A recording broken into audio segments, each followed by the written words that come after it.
in my opinion, you have to have fun with what you do, no matter what you do. If you play an instrument, you sing, you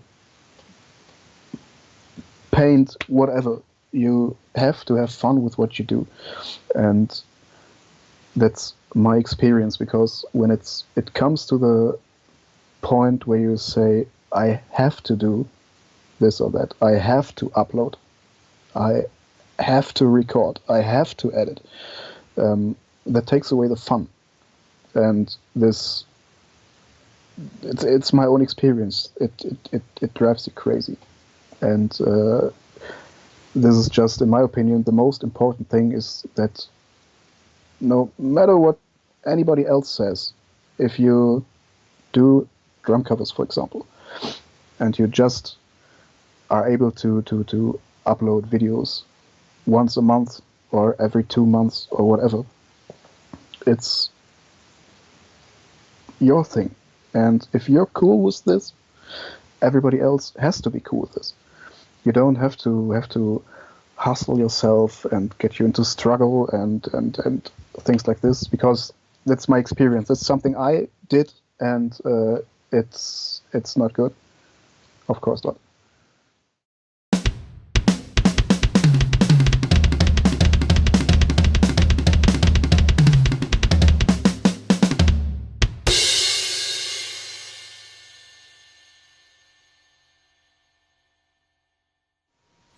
Hey everyone, welcome back to the All Music Matters on That podcast. I'm your host Brian, and joining me today, hailing from Germany, it's Dom Drums. How you doing there, buddy? Hey, great to see you. No worries. And you were actually on Ash Wells's little Back to the Covers a while back, right? Yeah. This little series. Yeah. I guess how that all go? Oh, this was really fun. It was the first Skype session really ever in my life. It was kind of funny because I was really shaky and nervous. My spoken English not so as good as my written English. It was all tense and everything too. Fine. Yeah, it was. So this is now your second time doing an interview, right? Yeah. That's pretty sweet. All right, so just to fill you in here, Dom, the way this works is we get to know your story both as an individual and as a drummer. So I've interviewed a good number of people already from Germany, so we're taking it over very slowly. I think I have a bit more interviews from people in the UK, so I think Germany is a good second right there. So I guess before I do jump into the questions, I guess how many of the other drummers do you know that are from Germany? Like Vanessa Otzman, Cremo Music, Julian Kramer, or Neil Esseling? I know Vanessa, of course. I found her through your interview. And Cremo I know, and Continuum Drums. Oh yeah, that's right, Lutz. Yeah, you know, and great guy, really great guy is MVR Drums. MVR Drums? MVR Drums. We'll say. He's I have to look for him. He doesn't upload really just once in a while. Oh, but really? It's so sound, look, edit, everything. Whoa. Actually, the other one I forgot was Drumico. Yeah. Yeah, I had him on recently. I haven't gotten to his interview yet, but his is coming up shortly, so stay tuned for that one. All right, so which part of Germany are you in, actually? Are you close on the western side or eastern side? I'm really wide in the west, I say. It's an area called Eifel. It's from my home, it's half an hour to Belgium. Oh, okay. So you're not too far from where... Is Brussels real close to you? Or... Because I know Belgium's not the biggest country, because I think everybody knows how to get to like Brussels on a train in like a couple hours or something like that.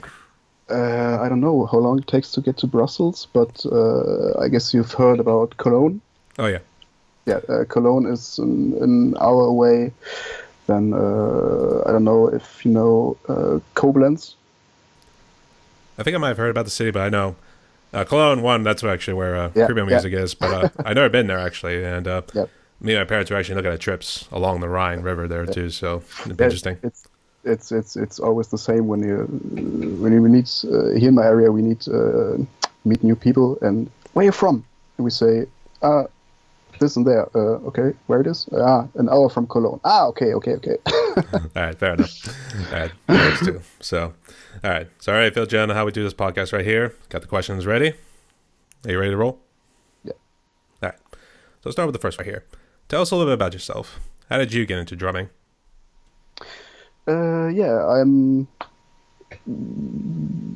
Let's do the hard facts. I'm 35 I become 35 years old in 2 weeks.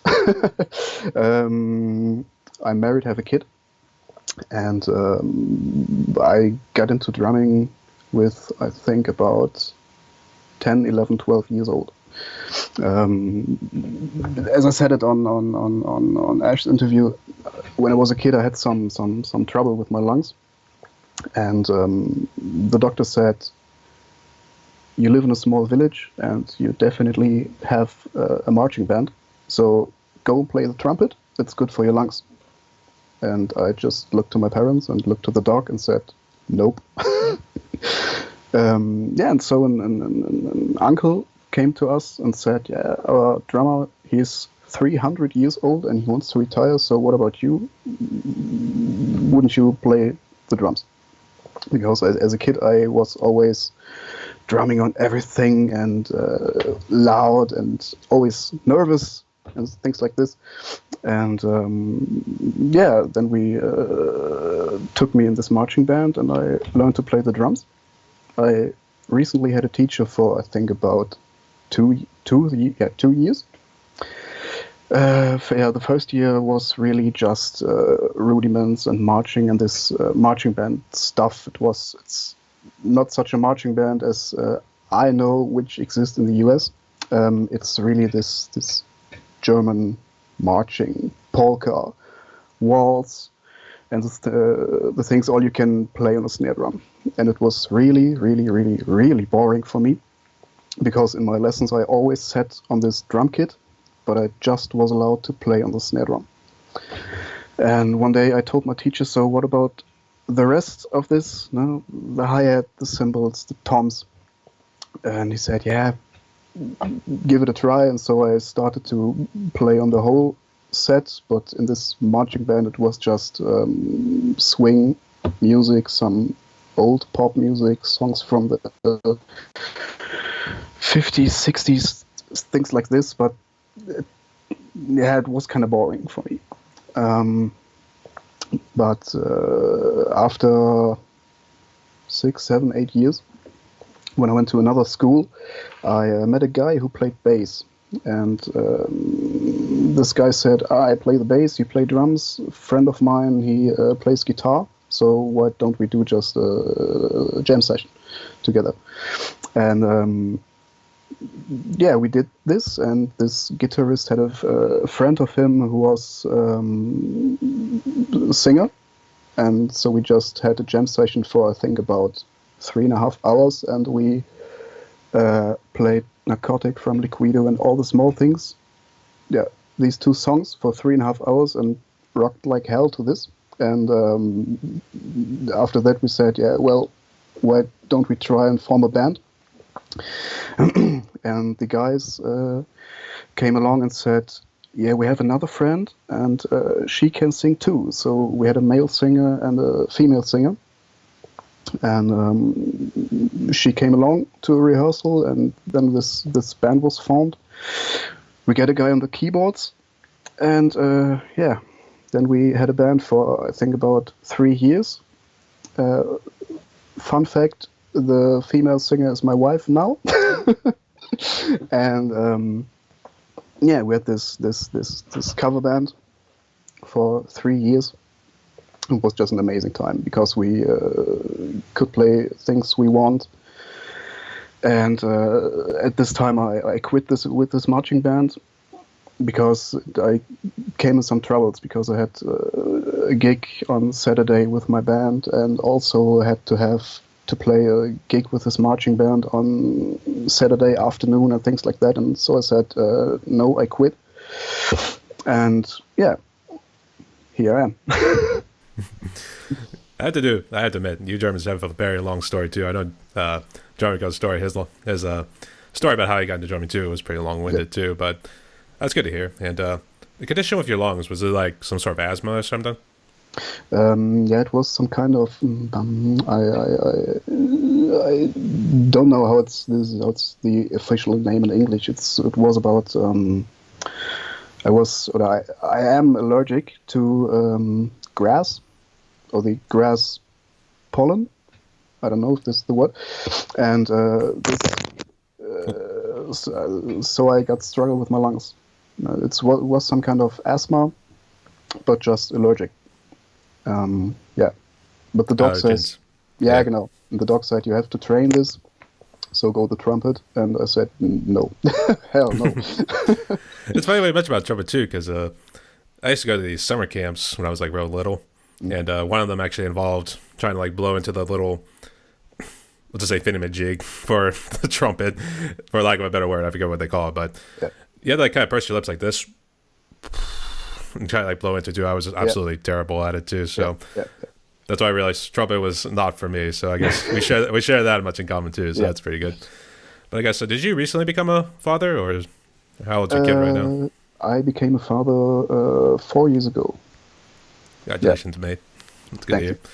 Because I know we had to do this late, and I know it's kind of a hard thing too with being in the States, and you're a 6-hour difference too. So it's either that or we had to do this early in the morning for me, and which was probably not going to happen because my dog kept me up late at night too. So, all right.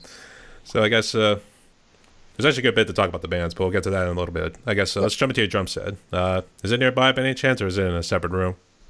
It is actually it's in my garage. Okay. I guess walk us through it. What you got? Pardon? Walk us through it. What kind of drum set do you have? Okay. Actually, I use my old acoustic kit, which I put some triggers on it and mesh heads. It's wait, I have a cheat sheet. It's a PDP FS series. PDP is brand by DW, and I bought this in 2008.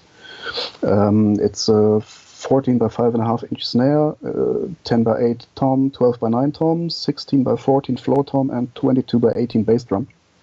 And the electric cymbals are the cymbals from my electric kit, with which I recorded my first 2 years of covering. They are 10-inch hi-hats and 10-inch cymbals. Is this strictly electric set, or is that kind of like a hybrid set? I guess it's I don't know how to call.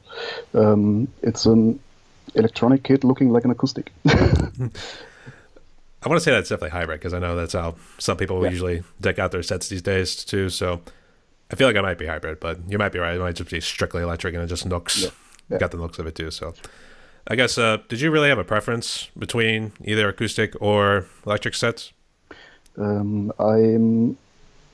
Originally I'm really an acoustic guy. I always played on acoustic drum kits, and years ago when these e-kits came out and nobody could afford it because they were so damn expensive, I always said no, not for me. It's great if you don't have space or if you can't be loud and things like that, and I always said no. Hell no, I won't get an electric kit. But after we tried to restart our cover band, I had to buy an electronic kit because I can't play in the evening with an acoustic kit when my kid is sleeping, because then my kid is no longer sleeping. And so I had to buy this thing. And today I say I'm not really against e-kits. I like them actually, because you got so many things you can do with it, which you can't do this easily on an acoustic kit. It's just in your module you can say, okay, let's play some.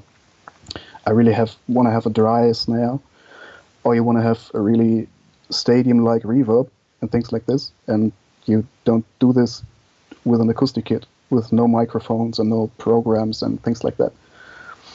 But I always wanted to play again on my acoustic kit, so in early this year I just bought some mesh heads by drum tech and some triggers, and yeah, built this Frankenstein-like drum kit.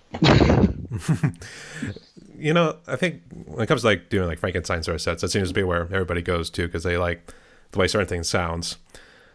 And I think this might jump into the gear question too, but I guess, do you use MIDI for when you do your drum covers, or is it kind of like all recorded all at once? No, I'm recording with my iRig, and I don't use MIDI or things like this. It's just my audio cable into my iRig into my phone, which is my camera, and so I have the song that I play and my track synchronized in one. It's just, I think it's the most easiest way to record. It is, yeah. And in fact, when I was searching for ways how to do drum covers, like way back in the day when I was trying to get started with the YouTube channel, they said like the iRig was for beginners if you just want to like start off and do something that's easy per se.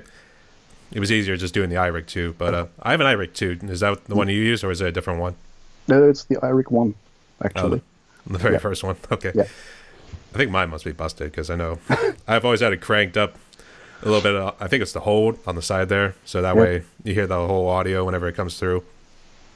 I use that more strictly now if I want to do like shorts or anything like that. YouTube shorts, in order to just make it simple if there's like a part I just want to put out there or anything like that. I guess... have you ever thought about maybe expanding out, or do you just love the iRig too much? I love the iRig because it's just so easy, and I'm no technical guy. When I played the band, I was happy if I set up my microphones correctly, and when it comes to cables and mixers and audio interfaces and all this stuff, I'm out. We're not the engineer. Yeah, I don't have a clue what is this for, how it works together, and things like that. Okay, I see. Fair enough. We're not the most tech savvy guys, so we at least want something that's at least easy for us to understand too. So I can relate, but eventually after we've experienced, it comes with you after a while. So, but if you ever do have any questions, if you want to try out MIDI, I'll try to help you out there, buddy. Okay. Okay. All right. But what sort of brand are your sticks? Do you roll with Vater? My sticks actually are my signature sticks. The brand is called Tabs Drumsticks, and they are a smaller company from Austria, and I saw them at the end of last year. I had some advertising on Instagram, something like that, and that said, we're looking for endorsers. Yeah, so I wrote them, I would like to, and they said, let's talk about who you are and where you come from and things like this. Yeah, and then they offered me this endorsement, so it's great. But I really started with Vic Firth, then played some ProMark, played some head sticks, Vincent sticks. I'm not really the guy who said just this one, this brand of sticks. I always love to try things out. I really played the Vic Firth 2A thing, which was just a baseball bat, and also 7As and things like this, just to try out which one fits the best. But my signature sticks are just standard 5A with my logo on it. They are pitch paired, everything's great. Wonderful. That's pretty sweet. In fact, I actually never heard of that company before. Are they relatively new, or have they been around just a little bit and just start kicking off recently? I heard about them, I guess, 4 or 5 years ago. And on a special Facebook group, it's a huge Facebook drummer group from Germany, Switzerland, Austria. Every once in a while, a guy came try Taps drumsticks. I got an endorsement, perfect paired, things like this. And they are really affordable, and you just, of course, you just can buy them if you want to. You don't have to become an endorser or things like this. But really, for a relative new company, these sticks are very, very great. I really have to say. They are light and perfect balanced and things like this, but the rebound is perfect. They're great. I don't know where and how they make them, but they are great, really. Just buy some nice little wood out from the forest nearby, so something like that. I do have to say, when it does come to sticks, it does come down to like the feel. But Yep. me specifically, because you said you didn't want to just stick with like one brand of stick, so I've always stuck with Vic Firth. I almost said that wrong, Vic Firth. Yeah, So I guess everybody started with Vic Firth or plays Vic Firth, I guess. I had to start with Vatser because everybody pronounces it wrong. They always say it like Vader or something like that too. So, do you know a Rock Invader in our Yeah, of drum course. community? Of course. I literally kept thinking like, he has his own brand of drumsticks. That's so cool. Yeah. Or that sort of thing. So I mean, it's really cool. They light up and everything too. So Yeah. shout out to Rock Invader. So needless to say, Americans butcher the Vatser name. They always pronounce it Vader. So that's why I wanted to start Okay. with that. See, because that was meant to be the funny part coming into it. But regardless, it's cool. Good choice of sticks too. So I guess let's see. I guess let's jump into your bands. I guess, how many have you been a part of? Or have you only been like one? Because I know you said the singer eventually became your wife, so that's an interesting one. Yeah, if you want to call it a band, this marching band where this all started was the first one. I got in 2 bands in school. The first one was a jazz and swing band, and when this teacher of this band retired, we got another one who was way younger, and he said, no, swing, jazz, no. We formed a rock pop school band, and after I left school, then we formed this cover band.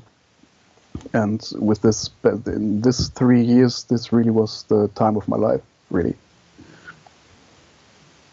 Was this all pre-pandemic, or did the pandemic kind of like shut your groups down?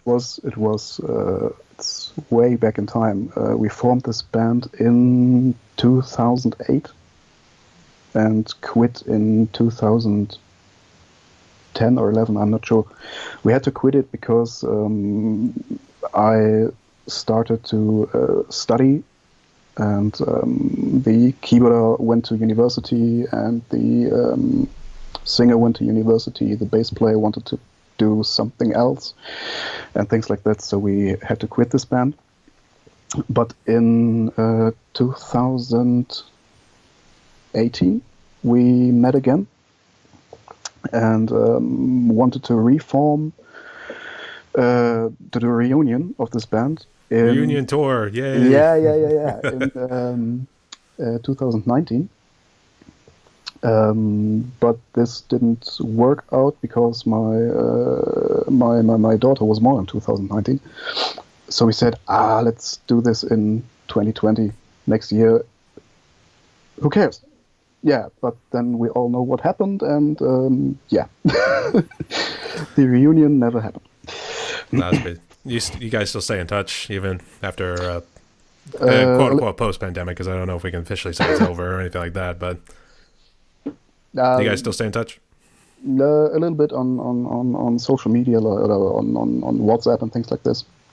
The keyboarder is a father actually right now, so we heard something from another, and the bassist and the second guitarist, they actually have a band in a city called Bonn. It's next to Cologne. And they're really, it's like semi-pro. They write their own songs. It's something like I would call this alternative pop rock. Things like that. They go on contests and win them, so they're great. And the singer, actually, I didn't really heard from through the pandemic. He's a doctor right now, and I just guess he had a hell to do in this past 2 years, so it's okay. I have to say, yeah, was he on the front lines whenever COVID came around? I don't know really. He's yeah,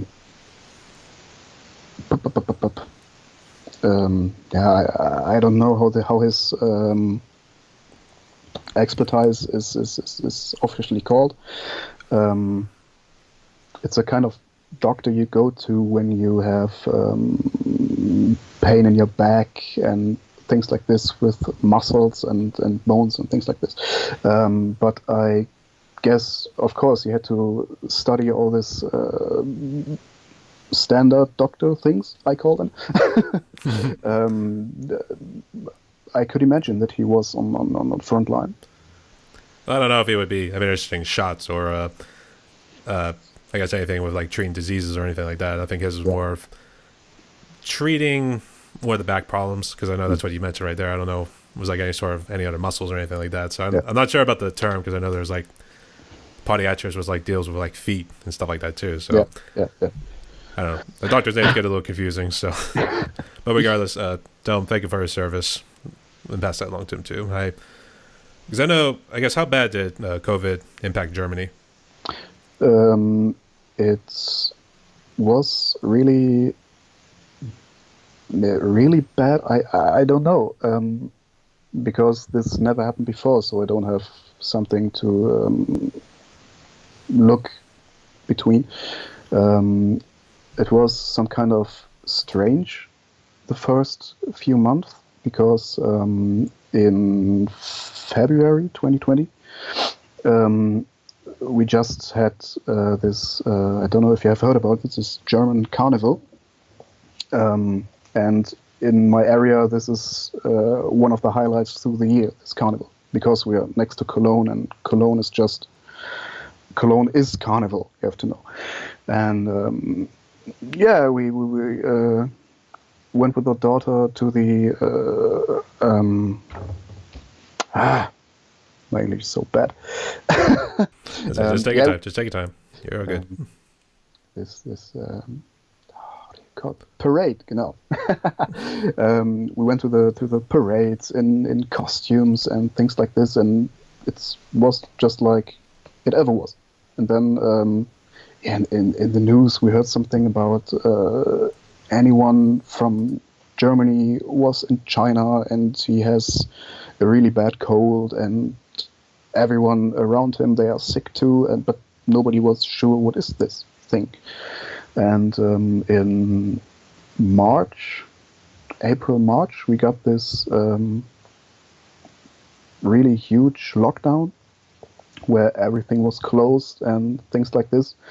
In my work, I really was the only one who had to go to work because in my team, the guys, they are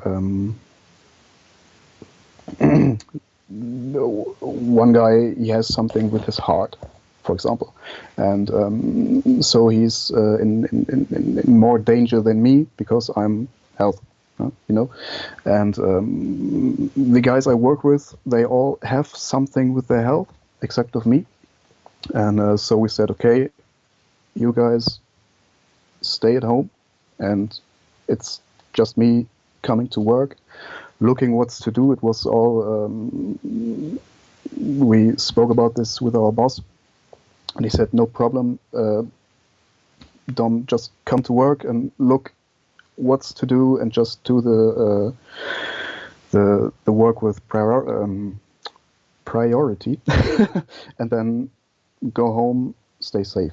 And this was for 3 months, I guess.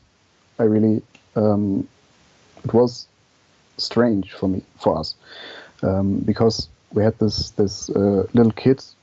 she turned 1 in this time, and in January we planned this big party with parents, grandparents, friends, family, and things like this. And the government says no, you just are allowed to meet you and your home family, which was me, my wife, and my kid, and our 2 cats. Okay, so we weren't allowed to visit my parents, my wife's parents, and our friends or neighbors. Nothing. Yeah, so we had to have to party alone this first birthday, which is a very exciting birthday, in my opinion. Okay, we said it's sad on the one hand, but on the other hand, she won't remember this. But it was just a strange time, and I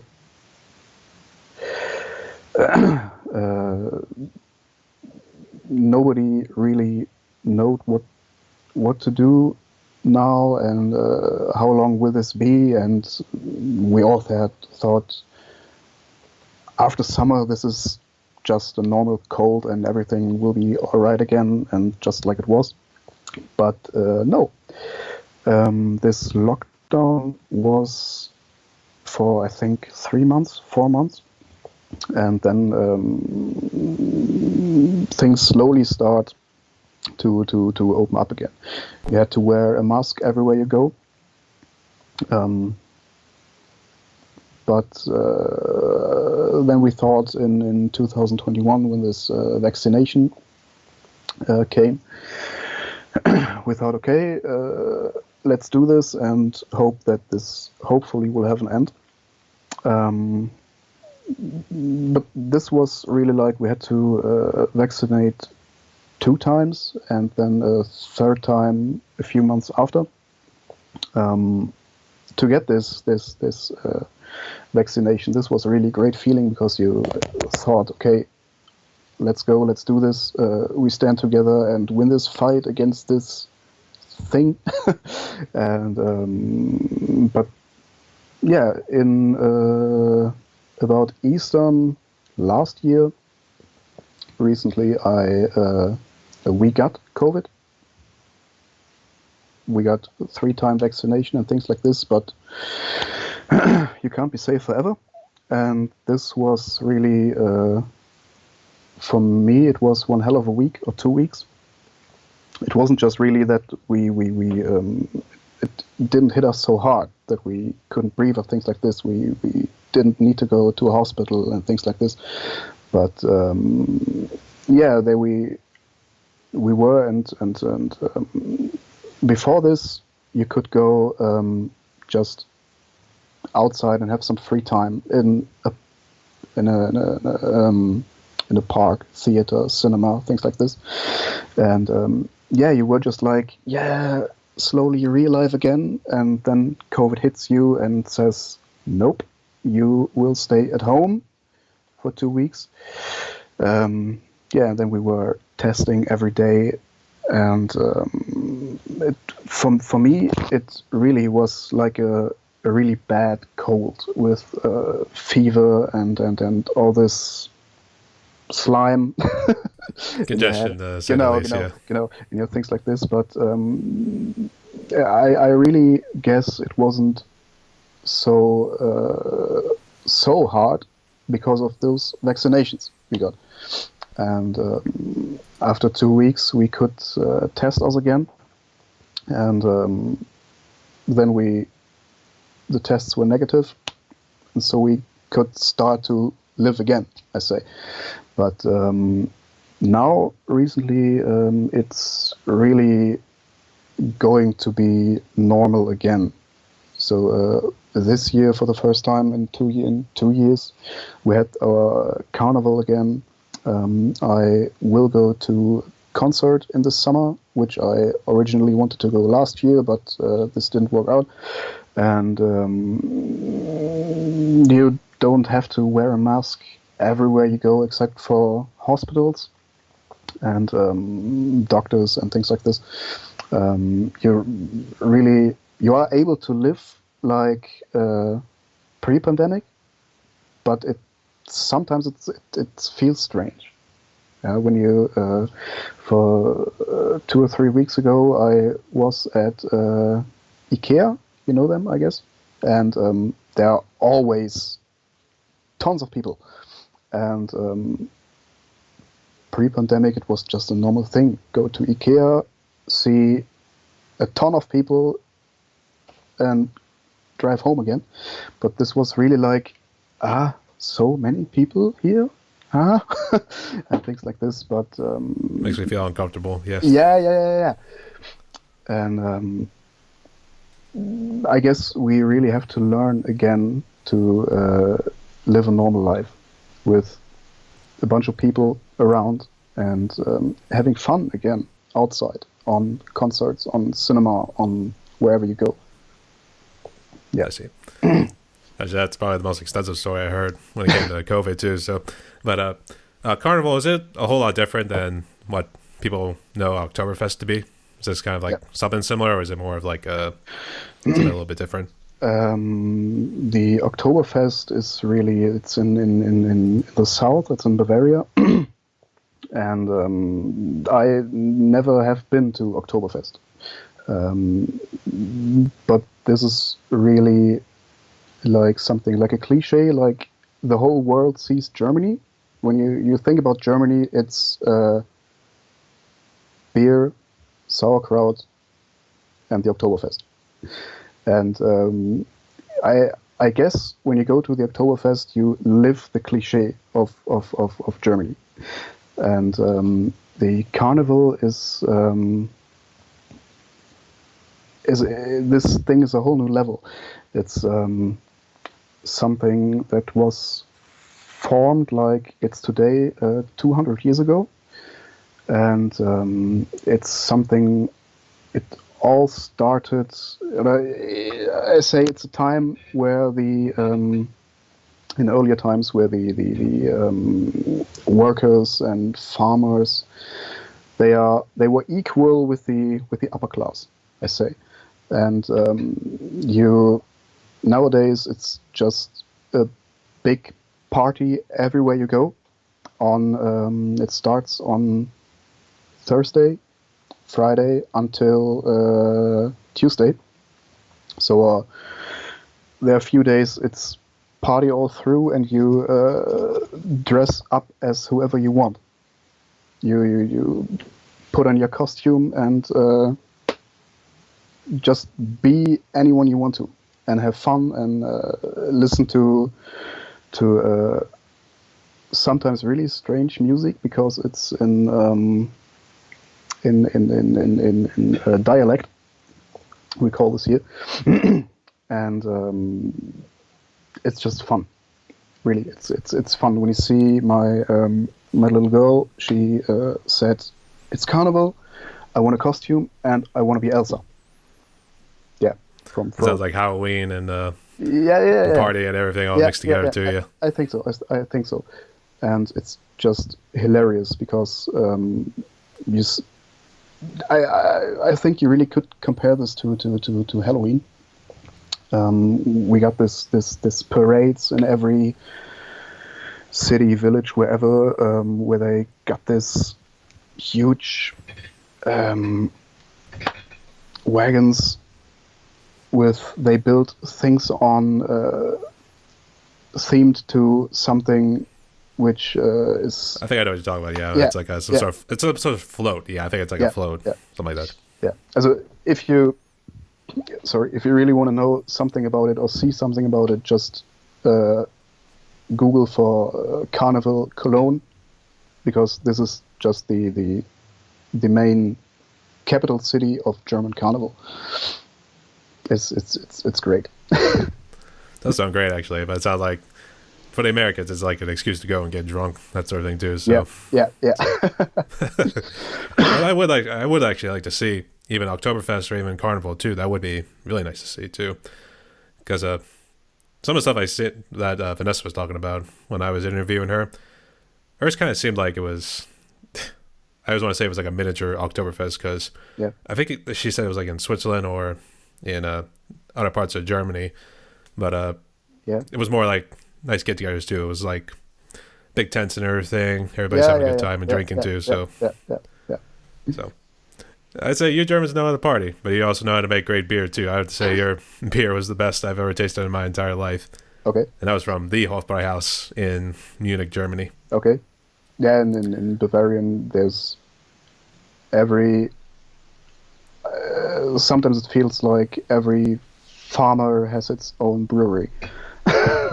But That's what everybody in the States seems to do. You see like these small breweries, or they call them microbreweries because they really just like shove them in these buildings here, and because normally they're pretty big too. Because I've been to like big ones in Kentucky, for instance, and those ones tend to be very huge because they're making like huge quantities, so much per day for just trying to figure out my measurements and everything. But that's at least the long and short of it too. But yeah, everyone seems to have a microbrewery these days. I guess is there a whole line in your neck of the woods too? Yeah. Oh, but so really, I have to say, I live in the West, I was in the North, in the East, and the South, and the beer and the food in Bavarian is just gorgeous. Really. Amen to that, brother. Yeah. All right.